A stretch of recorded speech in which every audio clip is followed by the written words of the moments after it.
On an ordinary morning in Boston, Doug McCrae and his crew sit quietly, watching an armored bank car outside a neighborhood bank. The moment one officer steps inside, they move. Masks go on, doors are sealed, and the robbery begins with practice speed. They collect phones first, cutting off any chance of a call. Within a minute, the bank is under control. Doug asks for the manager, but an assistant manager steps forward, trying to act brave. Doug shuts him down without raising his voice and turns to the female manager instead. He tells her to open the vault at the correct time. When she lies and says 9 o'clock, Doug calmly corrects her, reminding her the money is not hers and that lies only make things worse. Her hands shake as she enters the code and makes a mistake. Doug gently takes her hand and tells her to slow down. Take your time, okay? Around them, the crew works with focus, removing hard drives and burning them to erase every trace.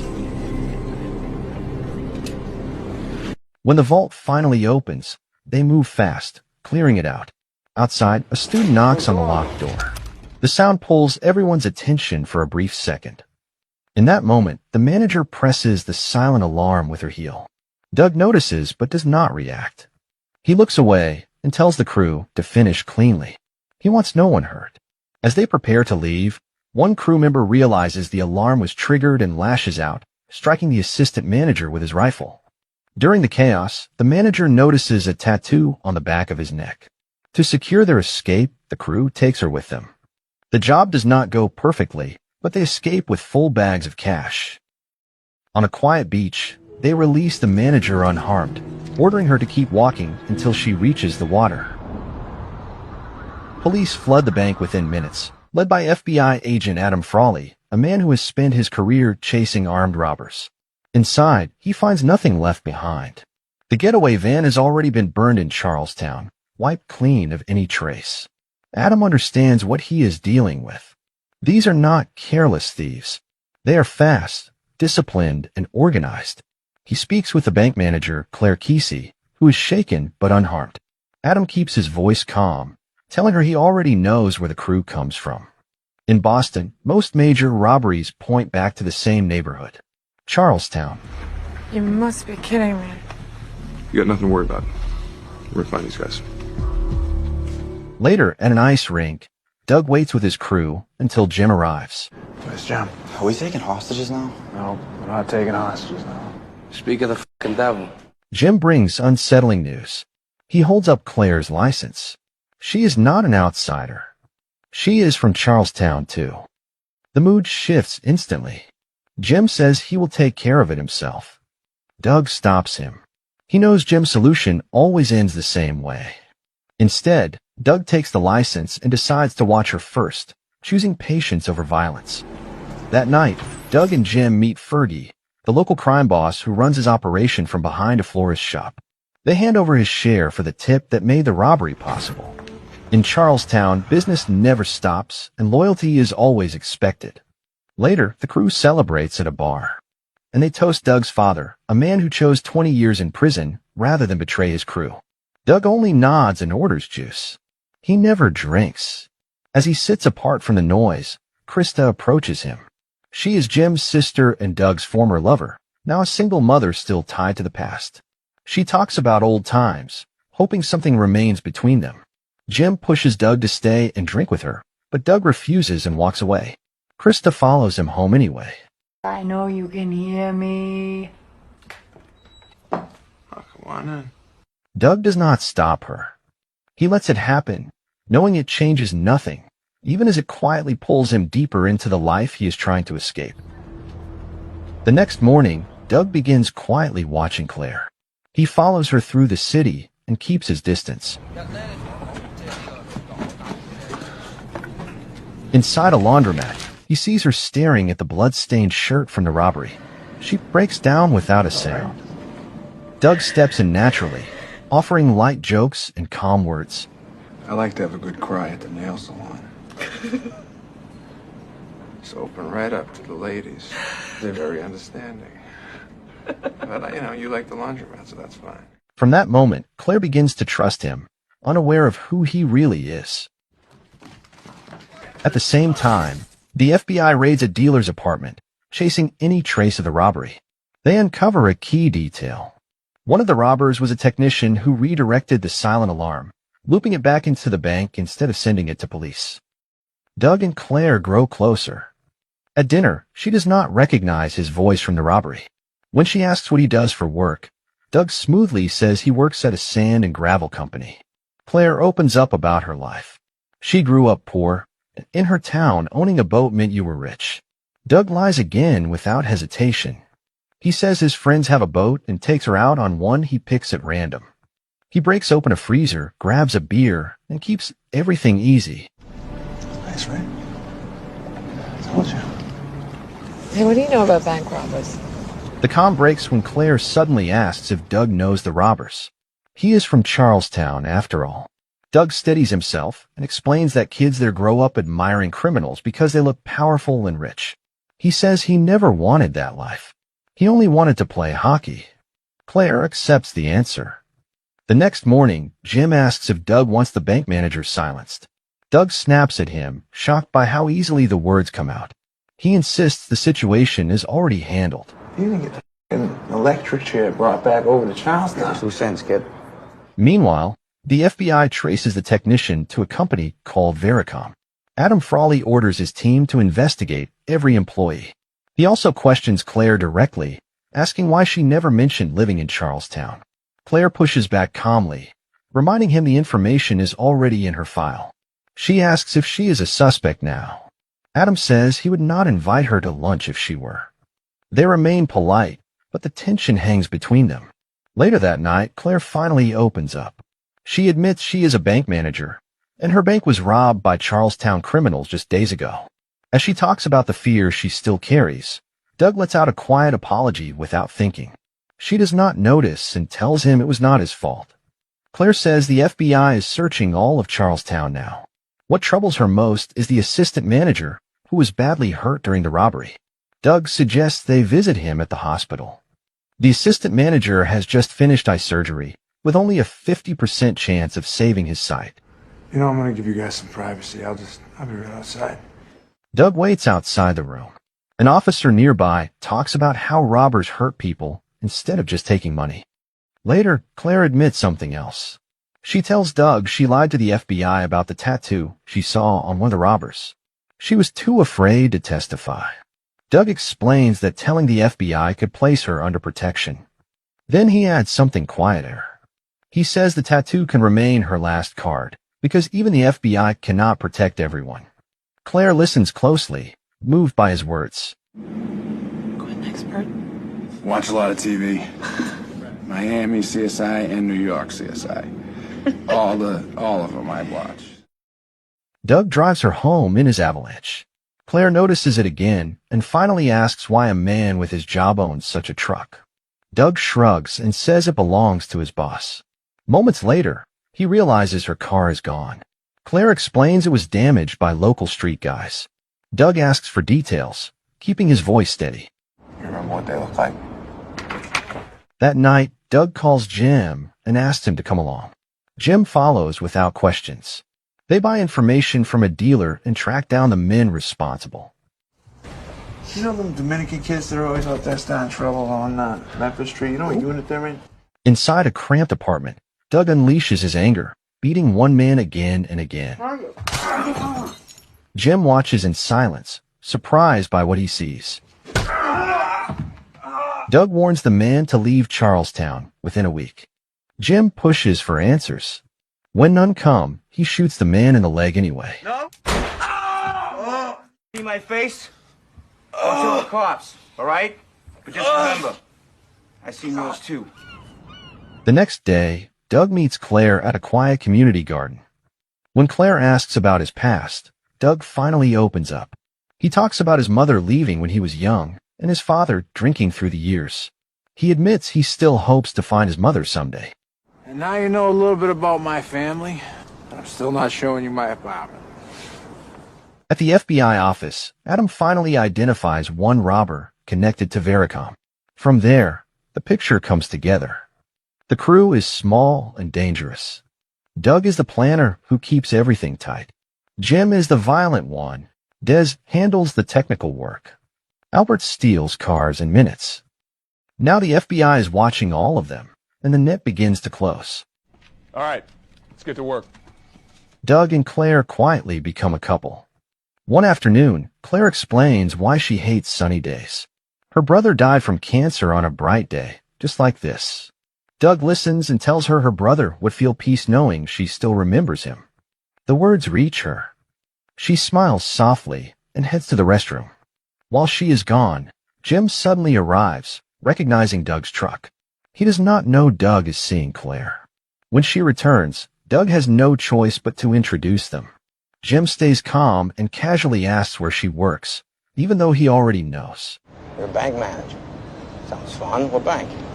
Cambridge Merchants? Wait, that's the one that just got robbed, didn't it? Got robbed, yeah. Yeah, wow. See, I read about that. He understands the danger Doug is creating and leaves without a scene. Hey, it was nice to meet you. Later, Jim confronts Doug. He warns that loving Claire could send them all to prison and demands his full focus on the next job. Doug hesitates, then agrees. He says this will be his last heist. You ready on Friday? Not long after, Doug visits his father in prison. He asks why his father never searched for his mother. His father replies coldly that she was young and careless, not worth chasing. Oh, you want to think she was an angel? Well, look out your front door. How many twin 2-year-old girls are out there? They're fucking around with kids they don't want. And your mother wasn't no different. That's the hard truth. Doug says nothing as his father ends the visit and walks away. At a local hockey club, Claire notices Doug's photo on a wall of local heroes. She asks about it. Doug admits he was once a professional player before joining the army. Trouble followed him there, too. His anger kept pulling him back, and eventually he returned to Charlestown, the place he always wanted to escape. I don't want to rush anything, but can we go into your room? It's my uncle, the bus driver, lives right across the way, and he can see right into this apartment. Yes. The next day, the crew prepares for the armored truck job. Des stays out this time. Doug, Jim, and Albert wait as the truck arrives late. What happened to 845? Late is what happened. Say your prayers. Here we go. When it finally shows up, they strike, wearing none masks. As Jim loads the money, Doug hesitates for a moment and suddenly finds himself staring down a guard's gun. Jim reacts instantly, shooting the officer to save him. Sirens rise as the crew escapes under pursuit. The chase turns violent. Police box in their van, but Doug and Jim fire back, giving Albert a chance to break through. Des suddenly appears, blocking the road with another car. Under heavy fire, they torch the van and escape in Des's vehicle. Adam soon gets the call and orders every bridge into Charlestown sealed. The crew slips across a bridge just in time and stops on a quiet street. At that moment, a lone police car pulls up. Both sides pause. The officer looks at them, then chooses to look away, pretending he saw nothing. Instead of burning the car, the crew abandons it with hair from a barber shop left behind. The next day, Adam brings Doug and his associates in for questioning. With no evidence and no confessions, he has no choice but to release them. Lawyer. Can I go? Soon after, Adam learns that Claire quit her job the week before. Doubt settles in. When the FBI checks her contacts, everything becomes clear. Claire is involved with Doug. Hey, can I come over? I want to talk to you. Across town, Doug gives Claire a necklace and asks her to leave Boston with him. She admits she already quit her job and agrees, hoping for a clean break. That hope fades quickly. Adam meets Claire and lays out Doug's full suspect file. He picks up the necklace, warning that she may soon need a lawyer. Being close to Doug puts her in real danger. Elsewhere, Doug confronts Jim after Jim brings news of another job from Fergie. Doug explodes, blaming Jim for being reckless during the chase. He says he is done and plans to leave for Florida. Jim refuses to accept it. He believes Doug is the real father of Krista's daughter and says family cannot be abandoned. Doug fires back, saying the child is not his responsibility. The argument turns physical, spilling into the street. When it ends, Jim reminds Doug of the past. He took a bullet for him and spent 9 years in prison. While Jim was gone, Krista was left unprotected and fell into a hard life. Jim demands loyalty. Doug stands firm. He says he must leave this life behind, even if it cost him everything. Doug meets Fergie face to face and tells him he is done. Fergie responds calmly, revealing the truth about Doug's father. Years ago, his father also tried to walk away. The result was Doug's mother's death. Fergie makes his warning clear. He knows about Claire, and if Doug refuses the job, she will die. Doug rushes back to Claire. She panics when she sees him and tells him to leave. Even when Doug admits everything and swears his love is real, Claire cannot trust him anymore. You'll never let me see you again. Never, never. As Doug walks away, he notices Fergie's men watching her from a distance. With no other choice, Doug agrees to the job and warns Fergie that if Claire is harmed, he will not survive. But if anything happens to her, then I'm gonna kill both of you in your own shop. The next morning, Doug visits Claire one last time. He apologizes, tells her he loves her, and asks her to wait until he clears his past. I will never hurt you, and if I lose you, I will regret that for the rest of my life. Wait for me. That night, Fergie gathers the crew and reveals the target. This time, it is not a bank. It is Fenway Park. They plan to steal more than $3 million before the money reaches the bank. 60,000 beers, food, merchandise, total haul, $3.5 million. Outside the flower shop, the FBI watches closely, unaware of the plan forming inside. At the stadium, Doug and Jim blend into the crowd, watching the game. Across town, Adam corners Krista and calmly brings up her past dealings. Then he asks a simple question. How many diamond necklaces did he give you? As the day of the heist draws near, both sides prepare. The crew locks into their roles. The FBI moves into position. Everything is set, and there is no turning back. On the day of the heist, the FBI positions itself near a Vericom van, believing the crew will make a move. But it is a distraction. Inside is only another worker, quietly paid by Dez to pull attention away. The real plan is already in motion. Before everything begins, Krista finds Doug and begs him to take her when he leaves town. She promises she can change. Doug shuts her down without emotion. He tells her he is leaving with another woman, not her. You're getting out of here. Dougie, we're f***ing coming with you. Don't you say no to me! Disguised as Boston police officers, Doug and Jim enter Fenway Park. An inside man leads them to the secured room where the cash is stored. At the same time, Krista, shaken and high, crashes her car and ends up in the hospital. Adam arrives soon after and speaks calmly, telling her this is her chance to do something right for her daughter. Slowly, Krista gives him what he needs. Inside the stadium, Dez disables the cameras. Doug and Jim step into the room, claiming they are there for a report. The guards hesitate. We're gonna need some IDs and we're gonna need to see everyone on the ground right now. Doug and Jim take control, force them to the floor, and load the money without resistance. The cash is moved into an ambulance waiting nearby. For a brief moment, everything works. That moment ends fast. Tipped off by Krista, the FBI surrounds the stadium with police and state troopers, though they still do not know where the robbers are. Meanwhile, Jim opens fire on the approaching officers, not realizing how many are waiting outside. They could have escaped disguised as paramedics, but because of Jim, the quiet exit is gone. Dez is hit and the crew is forced to split. Albert sacrifices himself, driving off to draw fire and give Doug and Jim a chance to escape. He's killed almost instantly. Doug and Jim run, carrying another loss with them. Adam connects the final pieces. Hearing that the suspects wore police uniforms, he scans nearby streets and spots Jim carrying a heavy bag. Jim turns and fires but misses. Within seconds, he is surrounded. Throw down your weapon! Yo. Wounded and trapped, Jim refuses to return to prison. He raises his weapon and forces the police to shoot him. Doug watches Jim die before escaping in a stolen cruiser. With nothing left to lose, Doug drives straight to the flower shop. He kills Fergie and his bodyguard without hesitation, ending the threat to Claire and finally avenging his mother. The past is burned away in blood.